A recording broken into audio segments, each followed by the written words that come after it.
quindi invito Andrea D'Agnolo per la presentazione ai soci, dagli arcobaleni alle perversità, che è un titolo che mi incuriosisce moltissimo e sai che hai mezz'ora, quindi sì. Primo esperimento di clessidra. Ho la fortuna di avere anche una clessidra, mi metta anche un timer, quindi aggiunge allo stress. Comunque, grazie, grazie Presidente. Allora, immagino che vi siate chiesti a cosa può riferirsi questo titolo. Pensando agli arcobaleni della pace, uno potrebbe pensare al premio Nobel corrispondente che è stato consegnato l'anno scorso a Oslo e riconsegnato poco dopo. Invece io sono un matematico e parlerò di un altro premio consegnato sempre l'anno scorso ad Oslo, si chiama Premio Abel e qua vediamo il re Harald V di Norvegia che lo consegna a Masaki Kashiwara e lui, fiero e sorridente, stringe la medaglia, non credo che voglia riconsegnarla a nessuno. Il giorno dopo ho avuto l'onore di tenere una delle Abel Lectures, che era lì per cercare di spiegare a un pubblico di matematici, ma non esperti del campo, i contributi di Kashiwara. Oggi alzo l'asticella della divulgazione e vorrei provare a rivolgermi a un pubblico intellettualmente curioso di non matematici, con un racconto, diciamo, impressionista che vuole procedere per immagini e figure.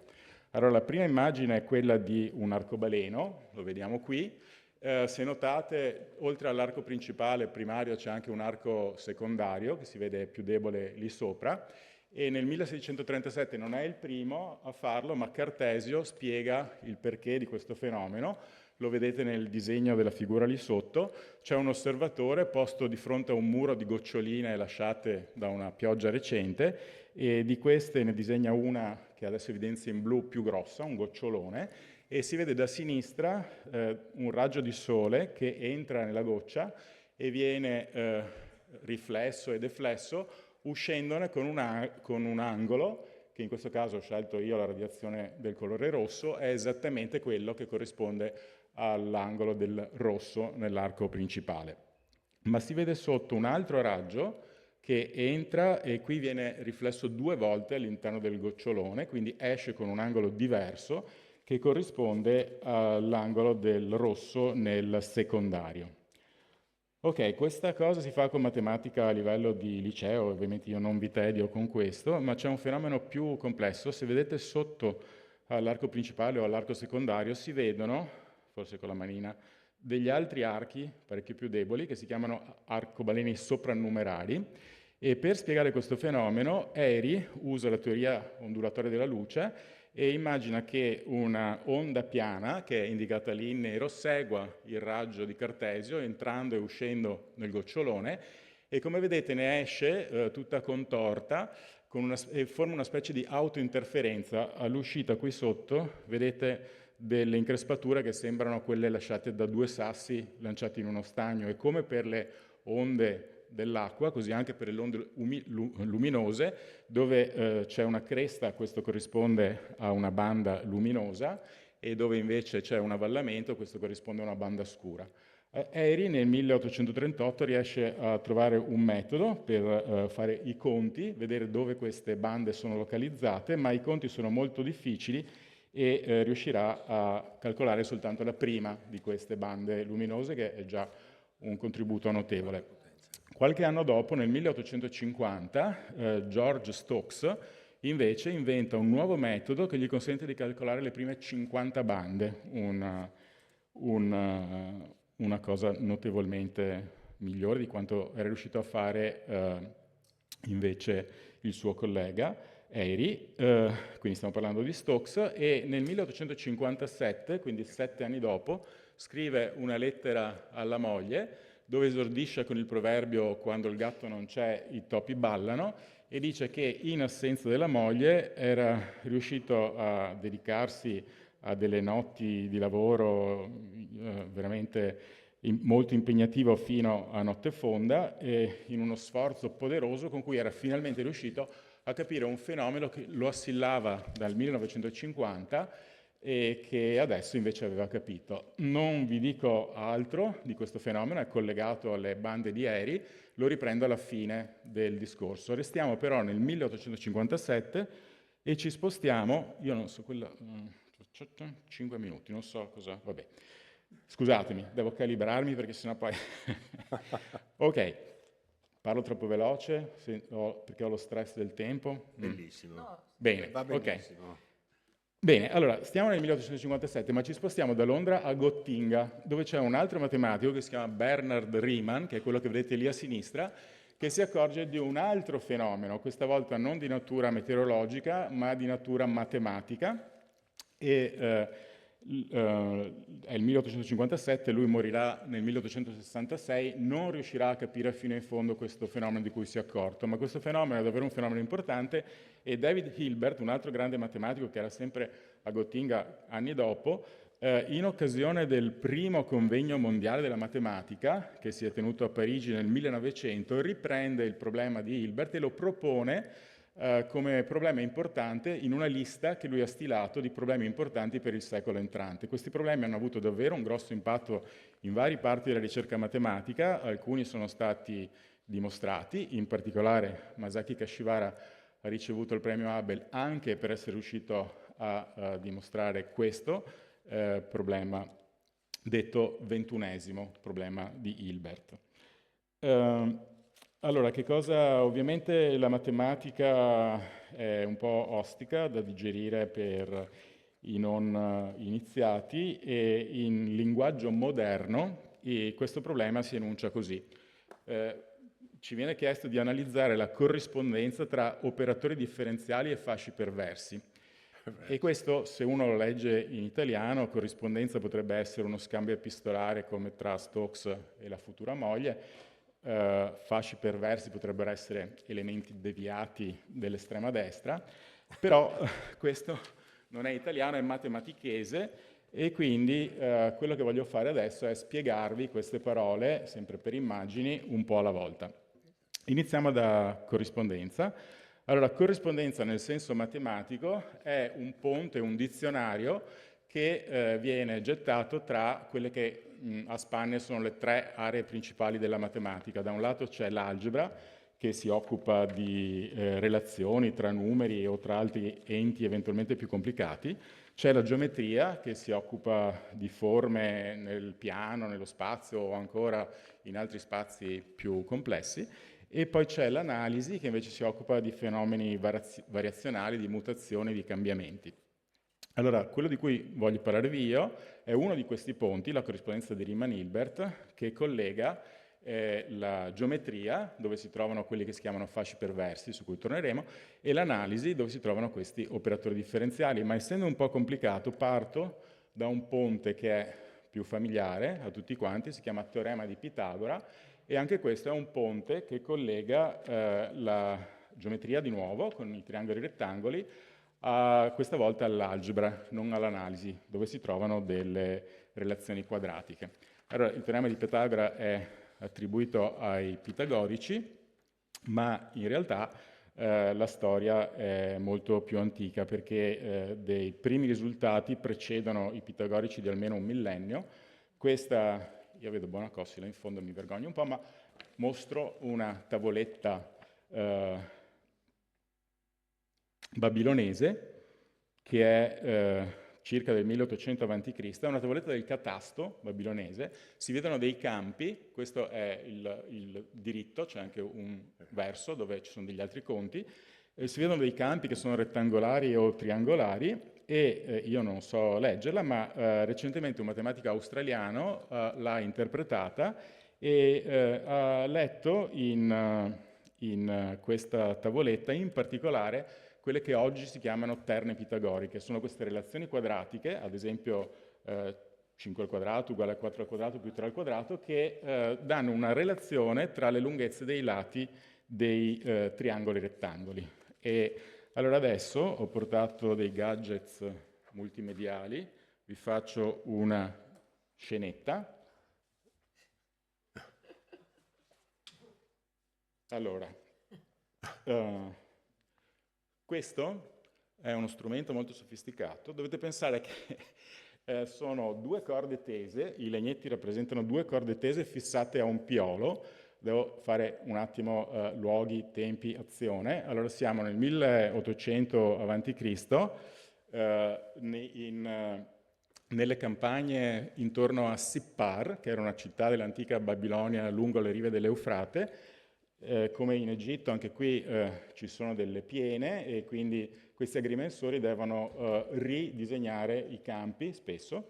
E quindi con questo sistema, fissando un piolo e tenendo due corde tese, due agrimensori, facciamo finta che quella corta sia lunga 30 piedi, questa lunga sia lunga 40 piedi, le due corde agli estremi liberi sono collegati da un'altra corda che è inizialmente floscia, lunga 50 piedi, quindi 3, 4 e 5, e gli agrimensori, spostandosi nel terreno, appena arrivano a tendere la corda floscia, sono sicuri che al piolo hanno fatto un angolo retto. Bellissima applicazione della matematica. Fine del teatrino. Bello, bellissimo. Ok, allora, questo è il teorema di Pitagora, quindi a sinistra c'è la geometria con i triangoli rettangoli, che il triangolo in giallo, i lati x, y, z soddisfano la relazione quadratica che conoscete tutti dalle scuole elementari, x quadro uguale y quadro più z quadro. Tornando a Cartesio, facciamo un bel salto, qui siamo nel VI secolo a.C. con i pitagorici, ma tornando a Cartesio, forse qualcuno si ricorderà dalle scuole superiori la nozione di coordinate cartesiane, è un altro ponte che Cartesio ha gettato tra geometria e algebra, quindi da un lato ci sono le figure, dall'altro le stesse figure espresse in coordinate, forse vi ricordate che x quadro è un modo di rappresentare una parabola. E chi è bravissimo a disegnare le parabole è la natura, perché come aveva osservato Galileo e poi dimostrato meglio Newton, se voi prendete un sasso, qui l'ho rappresentato in due situazioni, il sasso è il dischetto arancione, o lo lanciate dalla torre di Pisa o lo lanciate nello spazio dallo shuttle, se imprimete una velocità iniziale che è indicata dalla freccia arancione, questo sasso percorre una traiettoria che possiamo descrivere usando le coordinate cartesiane, quindi in questo caso indico con x la posizione iniziale orizzontale del sasso e con f la sua posizione verticale. Allora indico con delta f la sua velocità e qui è un primo esempio di un'altra parola che figurava nel problema di Riemann-Hilbert. Questo delta è quello che si chiama un operatore differenziale perché ho una cosa che è f, ci opero sopra e a partire dalla posizione ricavo la velocità. Questo si chiama operatore differenziale. Quindi se faccio operare questo delta due volte, velocità della velocità è l'accelerazione, e quindi delta quadro f mi rappresenta l'accelerazione verticale di questo sasso. Allora, la legge di Newton in prima approssimazione è indicata qui in giallo. L'accelerazione si mantiene costante. Questa costante dipende da dove siamo, è una cosa un po' puntuale, possiamo essere per esempio a Pisa dove vale circa 10 e è negativa perché si cade e capita verso il basso, non verso l'alto, e nello spazio invece è nulla. Ok, allora quello che succede è che consideriamo la velocità orizzontale come costante, anche Galileo faceva così, in questo modo possiamo considerare che lo scorrimento orizzontale è come se fosse la pellicola di un film e ci descrive il tempo che trascorre. La posizione iniziale è anche fissata, siamo a Pisa o nello spazio, quindi le uniche due cose che mi determinano questo moto sono due numeri che sono la posizione verticale e la componente verticale della velocità iniziale, quello che ho indicato lì con A e B. Okay? Allora, che cosa vuol dire? In questo caso sono entrambe positive, ma posso lanciare per esempio la palla in orizzontale, in questo caso vuol dire che la componente verticale della velocità all'inizio è 0, oppure lo posso anche lanciare verso il basso, in questo caso abbiamo una componente negativa della velocità. E per aiutarci con i colori, cerco di essere sistematico, indico in verde le grandezze positive, in rosso le grandezze negative. Allora, facciamo un piccolo riassunto. Per capire esattamente qual è la traiettoria della parabola ho bisogno di due numeri. Due numeri in coordinate cartesiane corrispondono a un punto di un piano. Lo disegno colorato in modo che, di nuovo, in verde ci siano i valori positivi e in rosso quelli negativi. Per cui la freccia arancione di sotto corrisponde al punto che ho indicato in quel piano lì. Ok, tutto bene, però abbiamo iniziato a parlare della parabola arrivando da Pitagora, dove c'era quell'x quadro. Pitagora aveva a che fare con le aree di quadrati costruiti sui lati e in effetti la parabola si può ricavare anche a partire da Scusa, ho dimenticato di fare una cosa, scusatemi. Torniamo un attimo indietro. No? Una roba importantissima, non vi ho detto che cos'è un fascio. Allora, partiamo da questo piano, e questo piano in realtà corrisponde al punto iniziale che abbiamo scelto, giusto? Quindi posso disegnare questo piano colorato che, disegnato così, assomiglia un po' a un fiore, non necessariamente nel punto dove ho scelto inizialmente di farlo stare, ma in un qualunque punto del piano, e così adesso vedete un fascio di fiori, e la parola fascio in matematica ha esattamente questo significato qua. Quindi è una collezione di figure geometriche, in questo caso dei piani, associati una ad ogni punto della retta bianca che è indicata lì sotto. Scusate, seguo questo perché sennò mi perdo con le mie lucidi che sono troppi. Avevo perso una pagina, allora, perché non so che cosa viene dopo. Ok, allora adesso, scusatemi, torniamo all'altra interpretazione della parabola, la parabola come area. Allora, l'area, qui cambiamo un attimo le carte in tavola, x adesso mi rappresenta la lunghezza di un lato, f mi rappresenta l'area di una figura che insiste su questo lato, e delta, ancora velocità, quindi una variazione, mi rappresenta la velocità di crescita dell'area rispetto alla variazione del lato.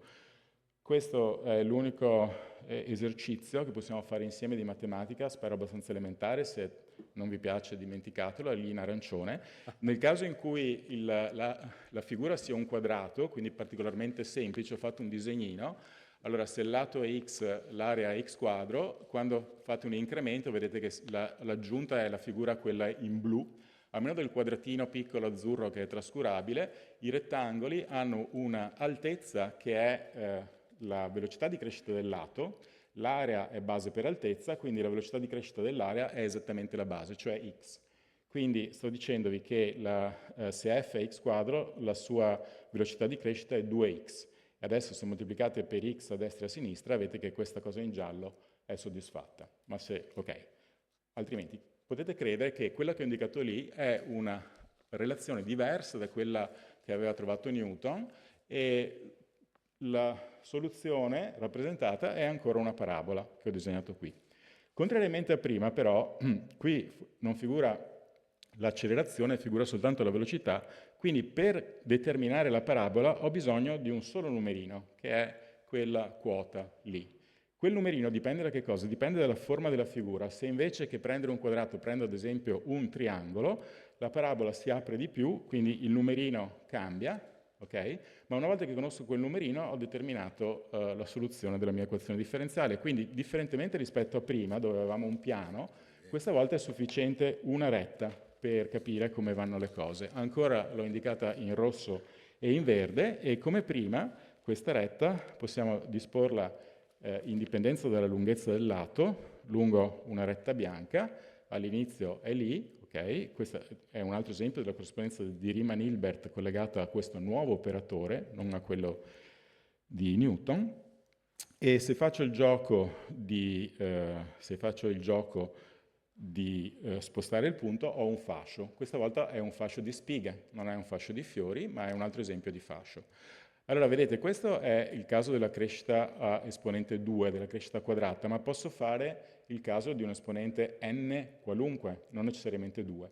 Se prendo n uguale a 2 ho le crescite quadratiche che corrispondono alle aree, n uguale a 3 corrisponderanno ai volumi, si può fare anche questo. Posso prendere n uguale a meno 1, corrisponde alla crescita dell'inverso, una cosa che cresce con il reciproco di un'altra grandezza. Tutte queste cose le posso fare. Quindi nel caso di crescita 2 ho un fascio uniforme con le spighe che crescono lungo tutti i punti del campo, ma se prendo per esempio la crescita a esponente meno 1, in questo caso il tipo di crescita è 1 su x, sappiamo che non si può dividere per 0 e quindi nell'origine non c'è nessuna spiga che riesce a crescere.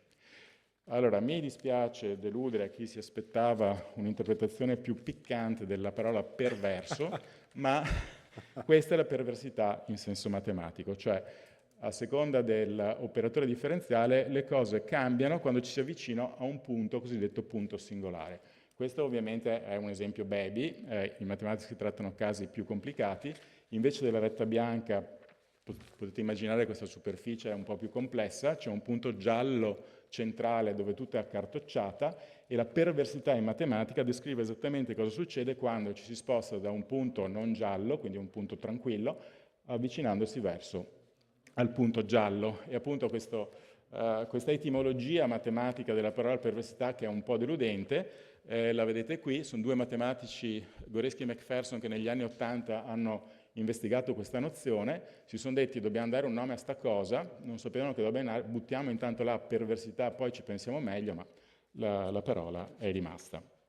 Ok, ma torniamo alla nostra corrispondenza di Riemann-Hilbert per questi operatori di crescita di un certo tipo. Allora, ripeto, crescita quadratica, quindi crescita di aree, abbiamo delle spighe che crescono in maniera uniforme lungo tutta la retta, crescita proporzionalità inversa, ho un problemino nell'origine. E cosa succede se faccio altri tipi di crescite? Per esempio anche una crescita frazionaria, una crescita un mezzo. Crescita un mezzo corrisponde alla radice quadrata. E spero di non perdere pubblico avendo detto la parola radice quadrata, che non sia troppo complicato, ma... Ok, voglio andare oltre. Allora, la radice quadrata sappiamo che fa un po' le bizze se proviamo a farla per i numeri negativi. Però, devo dire, siamo italiani e già nel Rinascimento i matematici italiani avevano capito che questo problema si può risolvere con delle cose che si chiamano numeri complessi. Allora, nonostante la parola, cerchiamo di capire insieme che cos'è un numero complesso. Vi faccio un breve corso su cosa sono i numeri complessi.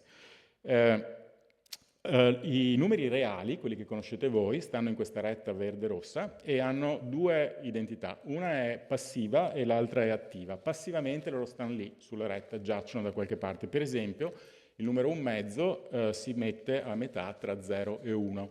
Però lui può anche agire, agisce per moltiplicazione sulla retta reale. Moltiplicare per 1 mezzo è come dividere per 2, quindi quello che fa è che le grandezze vengono dimezzate, giusto? Oppure c'è il numero meno 1 che sta dalla parte opposta rispetto a 0, quindi per passare quindi meno 1 fa un angolo piatto nell'origine rispetto a 1. Quindi quando lui agisce per moltiplicazione cambia di segno e quello che fa è ruotare, scambiando il verde con il rosso. Ma questo ruotare si può prendere come paradigma per introdurre quelli che sono appunto i numeri complessi. Non limitiamoci a stare nella retta, i numeri sono punti della retta, ok, prendiamole più generali. La retta la immergo in un piano.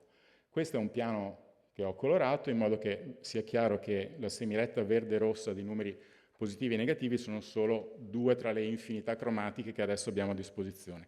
Come prima, l'un mezzo giace sempre tra 0 e 1 e come prima, questa è la sua identità passiva, invece attivamente contrae le lunghezze di metà. E come prima il numero meno 1 fa compiere una rotazione completa al piano. Questa volta la rotazione avviene nello spazio ambiente in cui io sto vivendo, non ho bisogno di uscire, sono già lì dentro. Ma posso considerare numeri nuovi, per esempio posso considerare il numero che si chiama unità immaginaria, i, che sta sulla verticale dell'origine, lo vedete lì in giallo.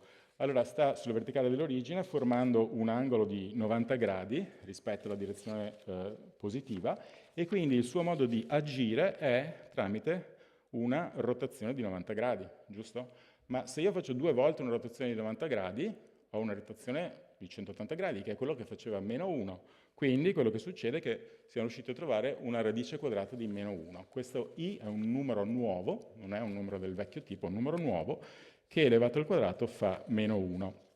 Ok, e capita che in campo complesso qualunque numero abbia una radice. Prendiamo un numero x, che ho indicato lì nel disco verso la direzione gialla, lui forma con la direzione positiva un certo angolo che ho evidenziato in giallo. Sappiamo che perché una cosa possa essere la sua radice quadrata moltiplicata per se stessa devo arrivare lì, quindi l'angolo verde della radice quadrata sarà la metà, giusto? Dopo vi interrogo. Ok, ma anche se prendo l'opposto, anche lui mi fa lo stesso gioco, perché se ci pensate, quando abbiamo 4, che è un numero con cui siamo più familiari, la radice quadrata è 2, come ci hanno insegnato a scuola, ma è anche meno 2. Solo che a scuola ci hanno insegnato a privilegiare una rispetto all'altra. In campo complesso non si può privilegiare una radice rispetto all'altra in maniera coerente. Perché? Perché per esempio se facciamo fare un giro completo alla nostra x intorno all'origine, le radici lo seguono ma a velocità dimezzata. Scusa. Ok? Allora fatemi rifare.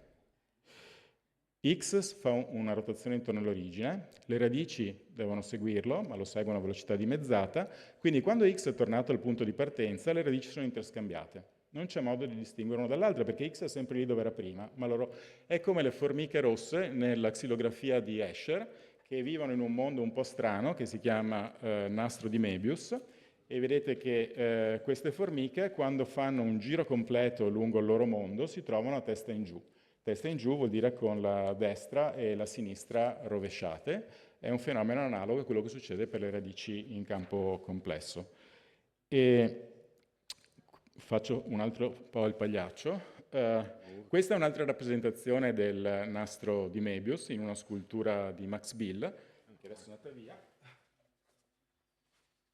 E quello che ho fatto è di disegnare le formiche di Escher, che qui si vede con poco contrasto, quindi ho portato un po' di bianco. Allora, queste... la risoluzione forse è troppo... Sì, non ho provato ieri, scusatemi. Mi spiace, solo per quelli che sono seduti qua davanti. Comunque, ci sono le formiche di Escher che hanno fatto la scelta della loro radice quadrata, le tengono nella zampina destra. Ma siamo sicuri che sia la zampina destra e che non sia invece la zampina sinistra? Quello che succede è che il nastro di Möbius si ottiene una volta fatto un giro, facendo compiere ulteriormente una mezza rotazione. E quindi quello che succede è che la formichina, una volta che ha fatto il giro, e di nuovo mi devo scusare perché non si vede un piffero, comunque si trova con la destra e la sinistra invertite. Ma non come le formiche di Escher, in una maniera più radicale, perché qui non ha senso dire che si trova a testa in giù. In giù in un mondo bidimensionale non ha senso, c'è solo la destra e la sinistra, quindi la formica si trova con tutti gli organi girati, è una cosa veramente più radicale. Ok, avevo un'altra fesseria da fare con una tazza, ma non la faccio, andiamo avanti, quindi torno alle slide. E, ok, questo era per dirvi che cosa succede in campo complesso. Allora, riprendiamo la nostra equazione della crescita quadratica. In campo reale il campo era una linea bianca, tranquilla. Adesso mi permetto che x assuma un valore complesso, quindi giace nel mio piano colorato. Non disegno tutte le spighe, disegno solo quelle che stanno in una circonferenza intorno all'origine e loro crescono tranquille in tutta questa circonferenza. Invece, se prendo la crescita della radice quadrata, come abbiamo visto, la radice quadrata in campo complesso è come le formichine di Escher e quindi la geometria che trovo associata a questo cambio di parametro è radicalmente diversa dalla precedente.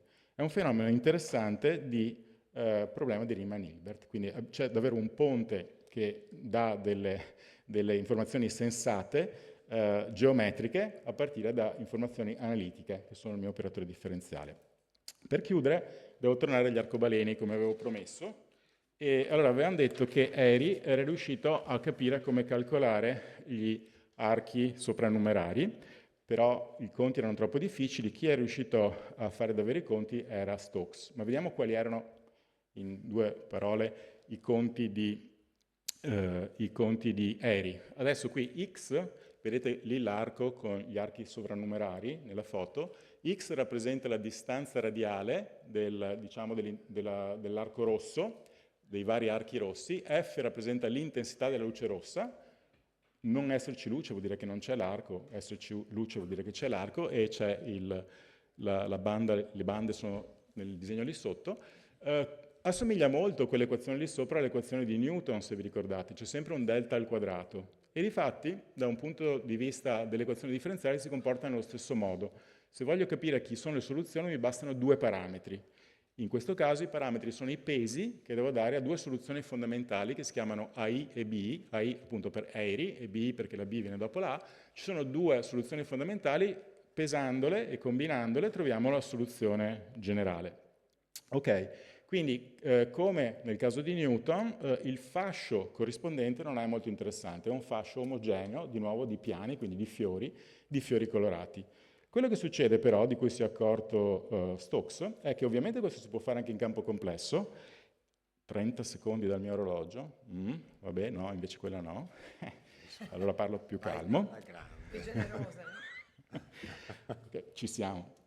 Ok, allora, invece che lavorare in campo reale, adesso cerchiamo di lavorare in campo complesso, quindi al posto di x prendo un piano, x è una retta, prendo x ancora ma in un piano. Harry era riuscito a fare i conti, con una tecnica che consisteva nell'utilizzare le cosiddette serie divergenti. Qui vediamo Abel, che è il tipo che dà il nome al premio che si è preso Kashiwara l'anno scorso.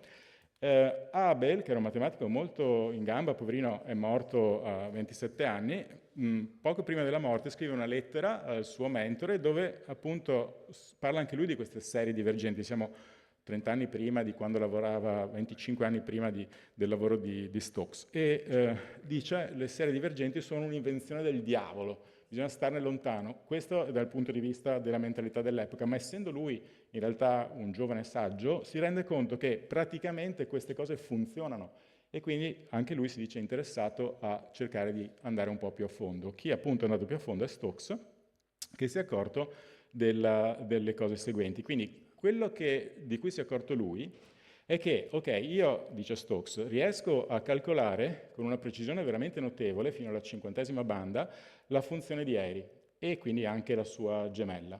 Però se sono in campo complesso e mi muovo lungo una circonferenza di raggio molto grande, quando vado a fare un giro, un po' come prima con la radice quadrata, ho una contraddizione per quanto riguarda questi benedetti pesi che devo mettere. Allora, nel 1902, quindi poco prima della morte, Stokes descrive questo fenomeno suo in termini molto lirici, dice il termine inferiore, che sarebbe questo rosso, allora fatemi fare un attimo, questo è un disegno che ho preso dal suo lavoro. Tratteggiata è la circonferenza che fa un giro intorno all'origine nel piano complesso a grande distanza. E le linee continue sono dei riferimenti di intensità. Quando siete fuori dal disco vuol dire che lì siete nella zona luminosa. Quando siete dentro al disco siete nella zona oscura. In partenza, qui vicino alla direzione della retta reale, la funzione di Airy è luminosa e la funzione opposta invece non lo è. Il termine inferiore è questo rosso e Stokes dice il termine inferiore entra come in una nebbia, viene per un po' nascosto alla vista e riemerge con il suo coefficiente modificato. Quindi ho disegnato in grigio questa nebbia di Stokes e quello che succede è che quando andiamo a far fare un giro a queste funzioni intorno all'origine, quello che vedete è che c'è un'entrata e uscita della nebbia, ma alla fine il verde che era fuori si ritrova dentro. Quindi c'è un fenomeno tipo quello delle formiche di Escher, c'è stato un rovesciamento dei due, ma un altro fenomeno di cui tener conto, che è questo cambio di pesi. Per cui se uno vuole estendere la corrispondenza di Riemann-Hilbert, che non ve l'avevo detto, ma vale solo per operatori cosiddetti regolari, al caso generale, deve tener conto anche di questo fenomeno. E Kashiwara e io lo abbiamo fatto in un lavoro per cui abbiamo scelto un titolo titillante, che è Perversità arricchite. Quindi, riassumendo, siamo partiti dagli arcobaleni alle perversità e anche dagli arcobaleni sovrannumerari alle perversità arricchite. Il problema di Riemann-Hilbert continua a farci capire che ci sono dei ponti tra aree diverse della matematica. Perfetto.